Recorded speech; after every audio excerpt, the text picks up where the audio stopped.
అందరికీ నమస్కారం.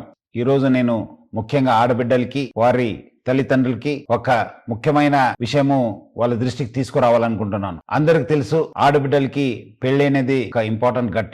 ఈ మధ్యలో ఆ ఒక్క పెళ్లి చూపుతోని పెద్దలు కుదిరించిన పెళ్లి అని చెప్పి కొంతమంది మా ఆడబిడ్డలకి వాళ్ళ తల్లిదండ్రులు కూడా మోసం చేస్తున్నారని చెప్పి మా దృష్టికి రావడం జరిగింది. ముఖ్యంగా కొంతమంది మీడియేటర్స్ ద్వారా కొంతమంది యూత్స్ వాళ్ళు పెద్దలు చూపించినట్లు వాళ్ళ దగ్గర వెళ్ళి ఒక ఫిక్స్ చేసుకోవడము, తర్వాత ఆడబిడ్డలకి ఏదో మాయమాటలు చెప్పి గిఫ్ట్స్ పేరుతోని మోసం చేయడం జరుగుతుంది. దాని కాకుండా ముఖ్యమైన ఏమంటే వాళ్ళని శారీరకంగా కూడా వాడుకోవడం జరుగుతుంది. ఎందుకంటే పెద్దలు కుదిరించింది కదా, ఇంకా ఏముంది, వాళ్ళ పెళ్లి అయిపోతుంది, మనం ఎందుకు ఆలస్యం అని చెప్పి కూడా వాళ్ళని బలవంతంగా వాడుకోవడం జరుగుతుంది. సో ముఖ్యంగా ఆడబిడ్డలకి వాళ్ళ తల్లిదండ్రులకు నేను ముఖ్య గమనిక ఏమంటే, ఆడబిడ్డలు మీరు పెళ్లి పీటలు ఎక్కేదాకా చాలా అప్రమత్తం ఉండాలని చెప్పి నేను కోరుతున్నాను. ఎవరు ఎంత ఆశ చూపించినా మీరు మాత్రము ఎట్టి పరిస్థితి లొంగకండి. మీరు మీ జాగ్రత్తలో ఉండాలి. క్యాన్సిల్ అయితే క్యాన్సిల్ కావచ్చు కానీ బట్ దాన్ని మళ్ళీ తర్వాత మీకు బ్లాక్మెయిల్ చేసి మీకు మిస్యూజ్ చేసే అవకాశం ఉంటుంది. మళ్ళీ అదే విధంగా వాళ్ళు